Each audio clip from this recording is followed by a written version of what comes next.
Bien, donc pour terminer cette partie 3, nous allons regarder quelle utilité peut avoir le déterminant pour calculer des aires ou des volumes dans R2 ou dans R3.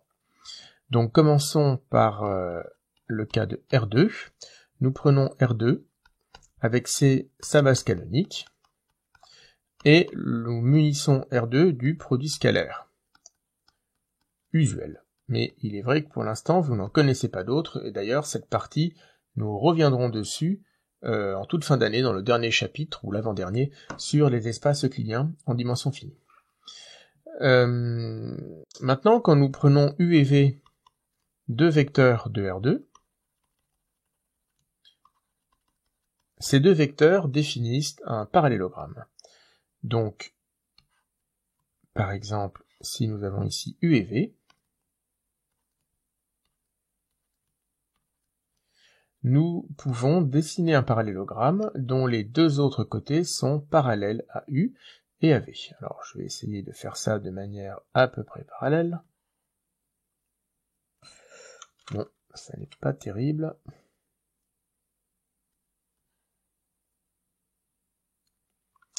Voilà, par exemple, ici nous avons donc un parallélogramme qui est défini par les vecteurs U et V. Les bords du parallélogramme s'appuient sur U et V. Ici, la base UV est directe, et donc par convention, l'aire de ce parallélogramme est positive. Nous parlons alors d'aire algébrique. Mais si la base UV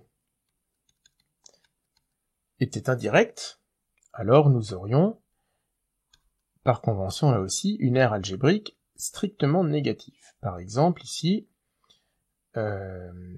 si nous avons ici le vecteur V et ici le vecteur U, alors l'aire algébrique de ce parallélogramme, là, je suis sûr qu'il sera bien fait, l'aire algébrique de ce parallélogramme est positive. Bon, cela dit, dans ces deux dessins, j'ai considéré que les vecteurs formaient une base, ce qui n'est pas nécessairement le cas. Si l'un des vecteurs est nul ou si les deux vecteurs sont collinéaires, donc là un des deux cas encadre l'autre, englobe l'autre, nous avons un parallélogramme plat qui va être d'aire nulle, d'accord ? Donc cela est un peu plus casse-pied enfin nous pouvons représenter ici un parallélogramme plat, alors évidemment, voilà, les vecteurs U et V sont collinéaires, et évidemment ici l'aire est nulle.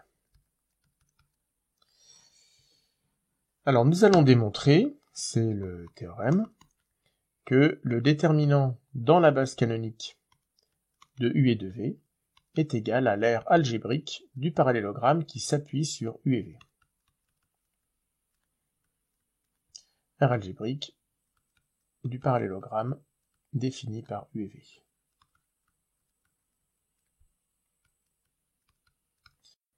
Donc nous allons démontrer ce théorème, et nous allons seulement traiter le cas où UV est une base directe. Donc si UV n'est pas une base, son déterminant est nul, mais également le parallélogramme qui s'appuie sur les vecteurs U et V est plat, donc son aire est nulle aussi, donc la formule est facilement vérifiée, et le cas où UV serait une base indirecte s'adapte directement du cas que nous allons traiter, il suffit de changer un signe par-ci par-là. Alors nous allons déjà donner des coordonnées aux différents vecteurs, AB pour U, le vecteur V, nous noterons CD ses coordonnées, et nous introduirons U', le vecteur de coordonnées -BA. Alors il est connu, je pense, que U' est orthogonal à U. Si vous calculez son produit scalaire, vous allez trouver -AB plus AB. Et également, la base UU' est directe. Si vous calculez le déterminant de U et de U' dans la base canonique, vous voyez que vous obtenez U carré plus B carré. Donc nous obtenons un dessin. Alors, je vais faire un dessin. Nous obtenons cette configuration. Je vais tracer ici... en fait, je vais prendre U premier vecteur un peu plus court. Je vais tracer la perpendiculaire à U. Nous avons quelque chose comme ça à la louche, et le projeter orthogonal de V sur cette droite. Alors je vais mettre des noms, hein. Je trace d'abord tous mes traits. Voilà, donc à peu près ici, nous avons U, V, donc UV est bien direct, U', qui est bien orthogonal à U et à peu près de même norme, normalement il doit être de même norme, et ici V', le projeté orthogonal de V, sur la droite orthogonale à U. Ici, si nous calculons... Alors déjà un petit rappel du collège-lycée. En valeur absolue, le produit scalaire de U' et de V' est égal à la norme de U', le produit scalaire de U et de V est égal à la norme du vecteur U' fois la norme du vecteur V'. Nous obtenons, sans parler du signe, nous obtenons le produit scalaire de deux vecteurs en projetant l'un sur l'autre et en faisant le produit des deux normes. Mais ici, si nous regardons le produit scalaire de U' et de V, nous obtenons donc le vecteur moins BA scalaire le vecteur CD, ce qui nous donne AD moins BC, qui est aussi égal au déterminant dans la base canonique de U et de V, et nous l'avons supposé positif. Donc le produit scalaire U' fois V est égal à la norme de U' fois la norme de V', mais la norme de U' est égale à la norme de U. C'est-à-dire que... j'aurais dû... ici, mettre une étape avant. Le déterminant dans la base canonique de U et de V est égal donc à U' scalaire V, donc c'est la norme de U' fois la norme de V', mais donc c'est aussi la norme de U fois la norme de V'. Or la norme de U, c'est la base de notre parallélogramme, et V', sa norme, c'est la hauteur. Donc nous obtenons bien l'aire du parallélogramme, et nous n'avons pas... c'est bien une aire positive ici, hein, puisque nous avons supposé que la base UV était directe. Voilà pour cette démonstration. Alors la remarque que nous pouvons faire, c'est que si B est une base orthonormale et directe, donc BOND, nous avons le même résultat. Le déterminant dans la base B de U et V est aussi égal au déterminant dans la base C de U et de V, et donc il est bien égal à l'aire du parallélogramme. C'est un résultat qui sera démontré dans le chapitre des espaces euclidiens. Ça c'est pour ce qui se passe en dimension 2. Maintenant dans R3, nous avons tout à fait la même chose, mais évidemment il va falloir généraliser.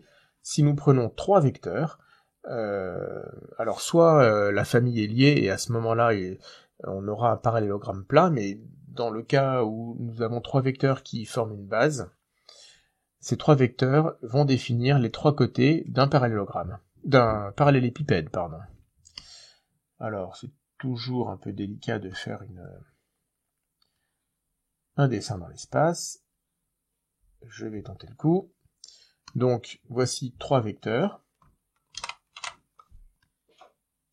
Et je vais pouvoir, grâce à ces trois vecteurs, définir un parallélépipède.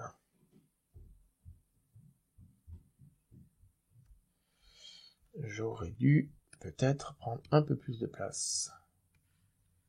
Allez, on va baisser ça.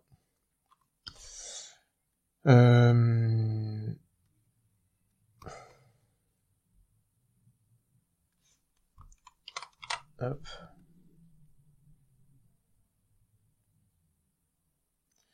Alors, il va falloir effacer celui-là. Bon, j'aurais pu préparer mon dessin avant. Ça n'est pas grave. Alors, je n'irai pas jusqu'au luxe de faire des pointillés, bien sûr. Ce serait possible. Mais je vais me contenter de ce que j'arrive à faire maintenant. Bien, donc, vous le voyez prendre forme petit à petit, à partir des trois vecteurs de départ. D'accord ? Donc, Je pense que le dessin est tout de même suffisamment convaincant, même sans les pointillés. Donc à partir de 3 vecteurs U ici, V ici, et W ici, nous pouvons définir un parallélogramme. Donc, même résultat, si C est la base canonique de R3, ou toute autre base orthonormale directe, mais là encore nous le verrons à la fin de l'année, le déterminant dans cette base C de UVW est égal au volume algébrique du parallélépipède.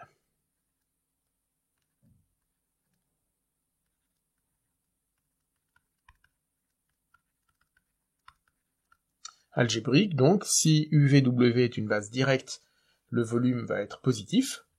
Si c'est une base indirecte, le volume va être négatif. Et si UVW est une famille liée, le parallélépipède est plat et son volume sera nul.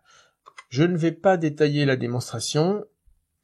Cela dit, une toute petite remarque. Ça n'est plus au programme Odyssée, mais lorsque nous avons deux vecteurs, nous pouvons définir leur produit vectoriel. Que je ne redéfinirai pas ici, je vous laisserai chercher par vous-même, mais nous en avons déjà un petit peu parlé en cours. Nous pouvons remarquer que le déterminant dans la base C de U, V et W est égal au vecteur U, scalaire le vecteur V vectoriel W.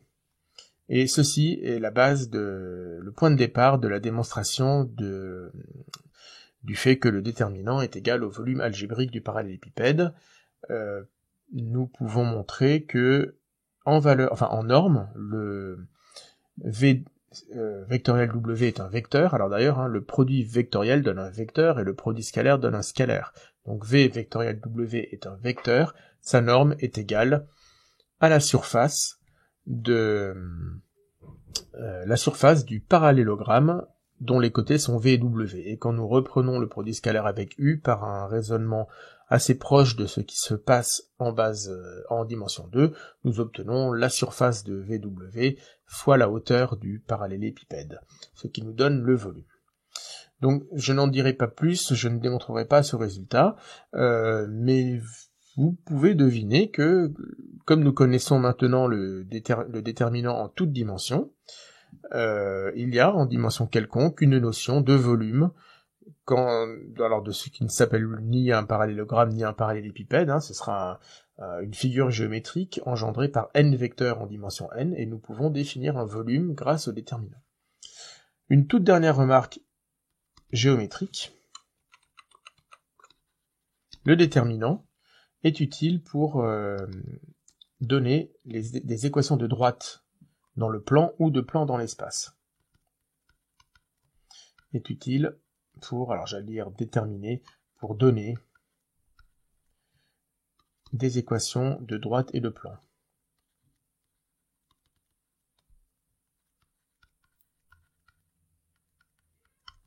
Donc dans R2, si nous prenons une droite engendrée par un vecteur U, un vecteur V appartient à cette droite, si et seulement si U et V forment une famille liée, et ceci est équivalent à dire que le déterminant dans une base de référence, prenons la base canonique, le déterminant de U et de V est nul. Et donc, si vous donnez des noms aux coordonnées de U et à celles de V, vous obtenez une condition sur V pour qu'elle soit dans cette droite, et vous obtenez une équation. Je ne le détaille pas dans ce cas-là, parce que je vais le faire dans R3. Dans R3, pareil. Si vous avez un plan qui est engendré par deux vecteurs U et V, un troisième vecteur W appartient au plan, si et seulement si le déterminant dans la base canonique, par exemple, de U, V et W est nul. Alors mettons ceci en application sur un cas concret. Sinon prenons... Alors je vais prendre des vecteurs très simples, puisque pour l'instant nous n'avons pas encore vu de méthode de calcul du déterminant, sauf en dimension 2 et 3 avec le développement total, et en particulier en dimension 3 avec la formule de Sarus, qui n'est jamais bien jolie à utiliser. Donc je prends comme vecteur directeur de mon plan P les vecteurs U de coordonnées 1, 1, 0 et V de coordonnées 0, 1, moins 2, et je prends un vecteur W quelconque de coordonnées x, y, z. Donc W appartient au plan P, si et seulement si le déterminant dans la base canonique de ma famille 1, 1, 0, 0, 1, moins 2 et x, y, z est nul. Je vais développer ce déterminant avec la formule de Sarrus, donc rappelez-vous de cette histoire des diagonales montantes et descendantes. Avec les diagonales descendantes, j'ai sur la première 1 fois z, sur la deuxième 0 fois y fois le 0 qui est en bas à gauche, si vous imaginez que vous avez recopié la première colonne à droite, et pour la dernière colonne descendante, x fois 1 fois moins 2, moins les produits des termes sur les diagonales montantes, donc 0 fois 1 fois x, moins 2 fois y fois 1, moins z fois 1 fois 0. Alors on a un certain nombre de termes qui de toute façon vont s'annuler. Et qu'est-ce qu'il nous reste? Il nous reste z moins 2x plus 2y égale 0. Eh bien c'est l'équation du plan. Je vous laisse faire votre propre exemple pour trouver une équation de droite dans le plan, avec ce que nous venons de dire sur la page précédente, mais c'est évidemment encore plus simple que l'exemple que nous venons de traiter. Voici donc pour la partie 3 de ce chapitre.